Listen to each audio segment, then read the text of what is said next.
If you enjoy the content, please like the video and subscribe to my channel Nightmare Archives.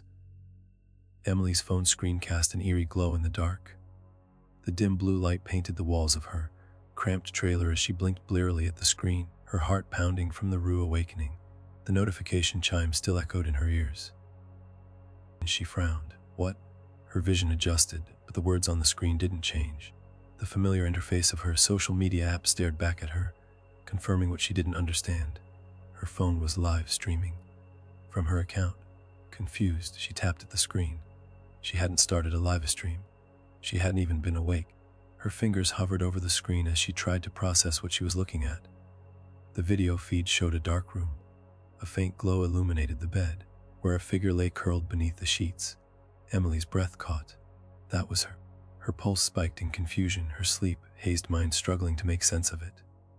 The footage was live, showing her in real time, her body rising and falling with each slow breath. She jerked upright in bed, sending her blanket pooling to her waist. Her heart pounded against her ribs. Was her phone filming her? No, the angle was wrong. The camera wasn't pointed at her from where she held the phone in her hand. It wasn't coming from anywhere inside her trailer. It was outside. The realization hit like ice water. A sharp chill spread through her veins, making her skin prickle. She swallowed hard, eyes darting to her bedroom window, which was covered by the flimsy beige blinds that came with the trailer. The comments on the livestream flooded in, the chat box scrolling too fast to read. Boof, is this? Emily, is this a joke? Who's filming this? Emily, wake up. Her breathing came fast and shallow. The panic in the chat only mirrored the growing dread curling in her stomach. How long had this been going on? How many people were watching her sleep? Shaking, she tapped at the screen, trying to end the stream. But the app froze.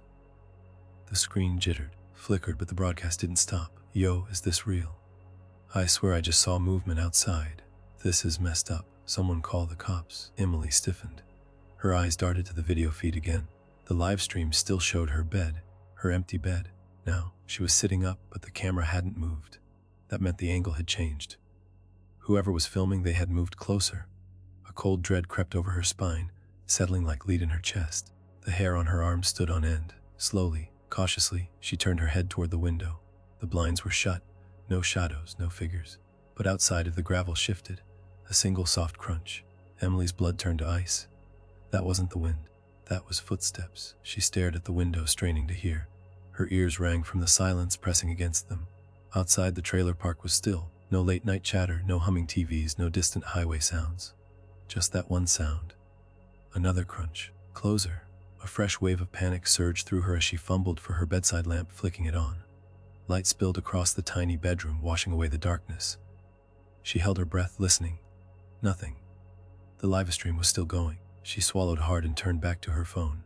The chat was frantic. Her heart lurched into her throat. This had to be a joke. Some kind of sick hack. A prank by an obsessed fan, right? A notification popped up. Viewer 21 has joined. Emily, the chat froze. The usual flood of comments stopped. Then a private message appeared. Viewer Addy 1, I finally found you. A trembling breath escaped her lips. Her fingers felt numb as she tapped profile. No photo, no name. Just Viewer 1. The phone slipped in her sweaty grip as she scrambled out of bed. Her first instinct. Run, get the hell out of the trailer, find help. But when she reached for her keys on the nightstand, they were gone. A single sound made her freeze.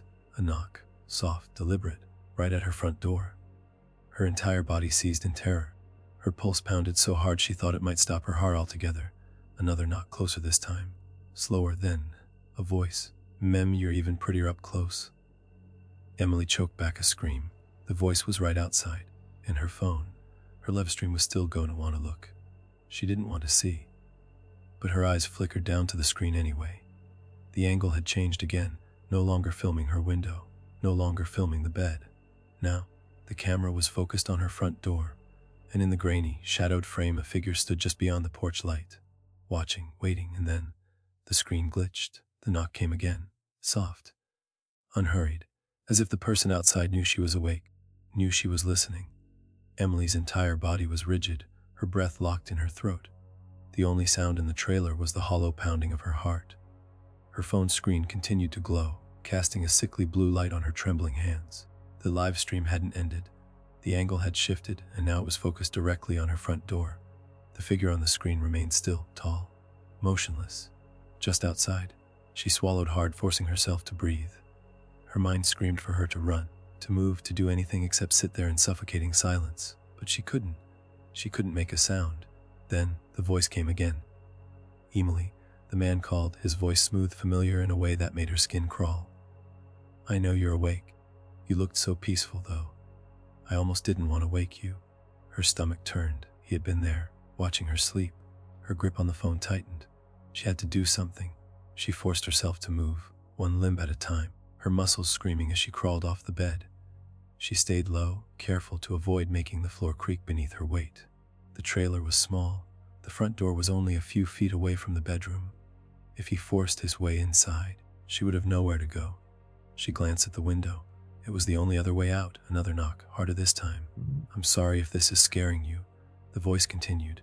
"I just wanted to meet you properly. No screens, no filters. Just us." Her stomach lurched. No screens. She looked at her phone again. The chat had started moving again, fast, frantic. Messages blurred together, warnings, panic, people telling her to run. Then, a new notification appeared.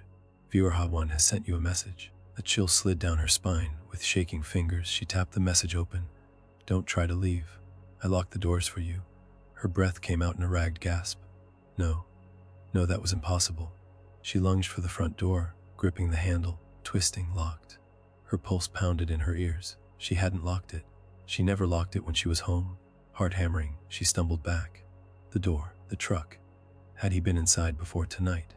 The realization sent a wave of nausea rolling through her. Her gaze darted to the windows. Could she break one, get out before? A loud bang rattled the door. "Emily," the voice said, softer now, almost hurt. "You're making this difficult." She clamped a hand over her mouth, biting back a sob.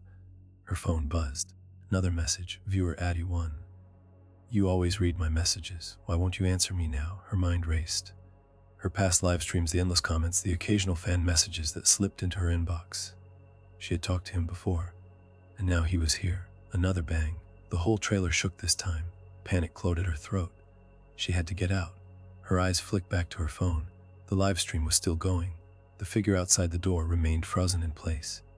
Then, the camera angle shifted again. The breath in her lungs turned to ice. The camera feed was now inside the trailer. Behind her, she spun around. Nothing. Just the darkness of the hallway leading toward the tiny bathroom and kitchen. But she knew he was already inside. A slow creak echoed through the trailer, from the kitchen. Her stomach twisted into knots.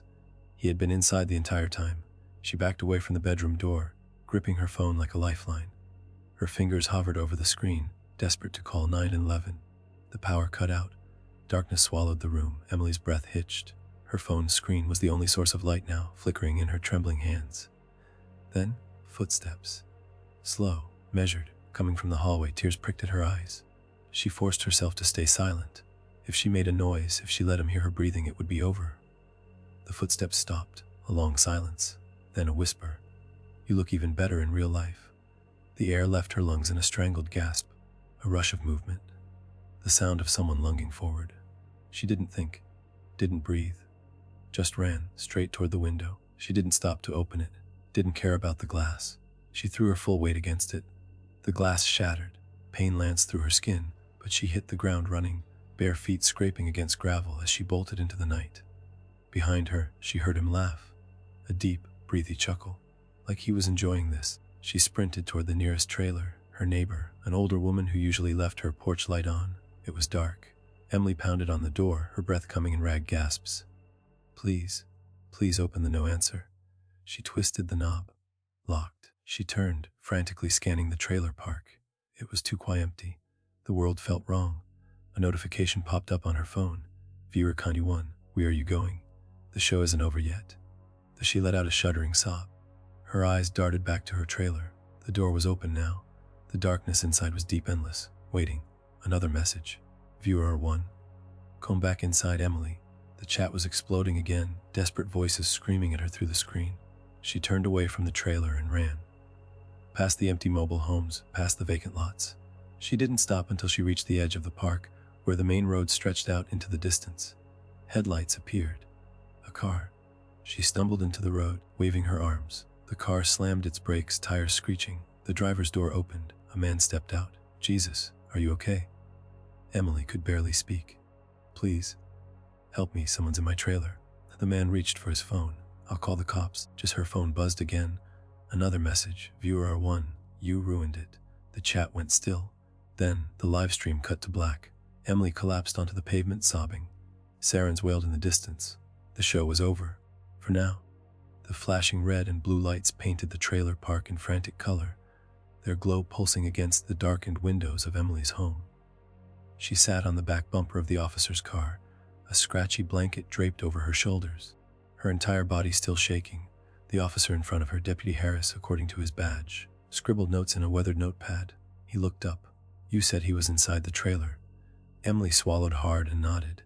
"Yes, he was in my house before I even woke up. And the live stream, he was controlling, he locked me in. He was watching me."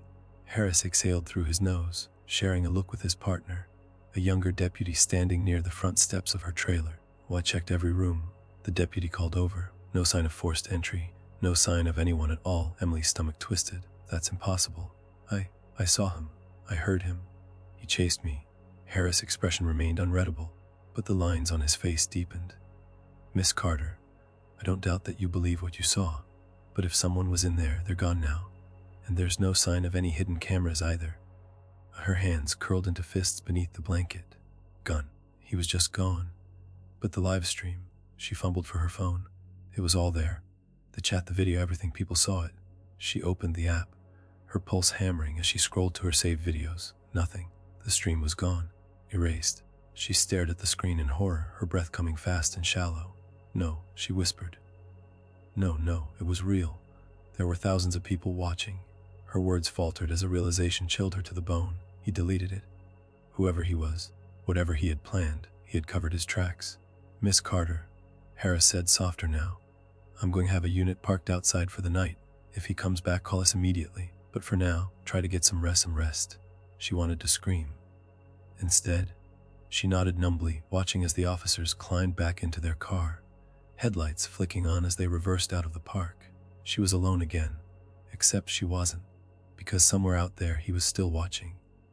Emily didn't sleep. She sat in the corner of her trailer, every light on, her back pressed against the wall where she could see both the front door and the single window. Her phone sat beside her, dark and silent. She couldn't risk turning on another stream, not after what happened. She checked her notifications. Her followers had been flooding her inbox. People asking if she was okay, saying they had seen everything, until the video disappeared. Others claimed she had staged the entire thing. Her hands shook as she scrolled. Who had been watching? Was he among them? She clicked on her DMs. One message stood out. "Unknown user. You cheated, Emily." Her breath caught. The account had no profile picture, no name, just a blank, empty presence in her inbox. She tapped it. More messages flooded in. "Unknown user. You weren't supposed to run." "Wow, we're supposed to be together." "Unknown user. Let's try again." A choked sob caught in her throat. She dropped the phone as if it had burned her. The air felt heavy, suffocating. She could feel him, his presence stretching across the distance, reaching for her through the screen. A new message popped up. "Unknown user. I'm outside." Every muscle in her body went rigid. No. Slowly, as if moving too fast would somehow summon him, she reached for the phone. Her fingers hovered over the message. Then a new livestream notification. Her blood turned to ice. She clicked it open. The screen flickered to life. The camera was pointed at her trailer from outside. The phone nearly slipped from her hands. He was here. Her eyes darted to the window. At first, she saw nothing. Just the dim glow of the streetlight, the empty lot next door. Then, movement. A figure stepped into view. Tall, still, waiting. The chat on the livestream exploded. People were watching this in real time. Emily's heart pounded against her ribs. She had to act. Now, she reached for her baseball bat, gripping it so tightly her knuckles ached. She refused to be hunted like an animal. With one last deep breath, she flung the door open. The night air hit her like a slap. The figure stood at the edge of her lot, just beyond the reach of the porch light. Her voice came out in a rag snarl. "Who the hell are you?" The figure didn't move, didn't speak. Then the voice from the live stream spoke. "It's me, Emily." His voice was coming from her phone. Her grip on the bat tightened. "This isn't a game." A soft chuckle. "Yes, it is, and you're the star." Her entire body tensed. Then he moved fast. Too fast. She barely had time to react before he was charging toward her. She swung the bat. Hard. It connected with something solid, a sickening crunch as it struck his shoulder. The man let out a grunt, stumbling back, but he didn't stop. She turned and ran. She sprinted toward the main road, her lungs burning, screaming for help. The trailer park was empty. No one came. Her legs ached, her vision blurred, but she kept running. She couldn't let him catch her. Then, a set of headlights appeared. A car. For one heart-stopping second, she thought it was him again, but the vehicle skidded to a stop and a familiar voice shouted, "Emily." It was Deputy Harris. Relief crashed into her like a tidal wave. Harris jumped out, gun drawn. "Jet behind me." She didn't hesitate. Harris turned toward the figure, his flashlight cutting through the darkness. The man was gone. Only the empty night remained. Emily collapsed against the car, her breath ragged, her body trembling. The chat on her phone had exploded with messages. They had all seen him. But now, he was nowhere. Harris turned to her, eyes serious. "We're getting you out of here." She didn't argue. As she climbed into the car, she looked at her phone one last time. One final message from the unknown user. "See you soon." The live stream cut to black, and somewhere out in the darkness he was still watching. Days passed. The police found nothing. No fingerprints, no evidence, as if he had never existed. Emily moved out of the trailer park. She deleted her account. She tried to disappear. But late at night, she still felt it, that creeping sensation of being watched. Then, one evening, her phone buzzed. New live stream notification, her breath caught. She hadn't opened the app. She hadn't streamed in weeks. And yet, her camera was live. The chat flooded with comments. "Where are you? Why is it so dark?" Emily. Her hands trembled as she lifted the phone. The screen was pitch black. Then movement. A figure stepping into the frame, standing outside her new home, watching. The screen flickered. Then the live stream cut out. Emily sat frozen, the phone still clutched in her hand. She wasn't safe. She would never be safe. Somewhere he was waiting, and the game wasn't over.